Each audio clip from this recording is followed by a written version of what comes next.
জুলাই সনদ যে উদ্দেশ্য নিয়ে বাস্তবায়ন হবার কথা, হ্যাঁ ভোট যেহেতু বিজয় হয়েছে, 100 জনের 69 জন মানুষ এখানে রায় দিয়েছে।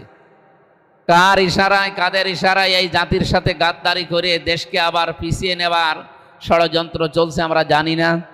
যারাই করছেন আশা করছি তারা থেমে যাবেন এবং তাদের শুভবুদ্ধির উদয় হবে। 12ই মার্চের আগেই তারা যেন অন্তত এটা মেনে নিয়ে একটা অর্থবহ সংসদ বাংলাদেশের মানুষকে উপহার দেওয়ার চেষ্টা।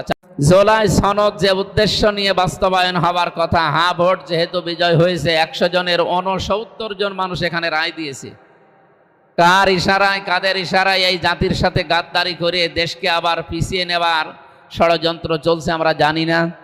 যারাই করছেন আশা করছি তারা থেমে যাবেন এবং তাদের শুভবুদ্ধির উদয় হবে।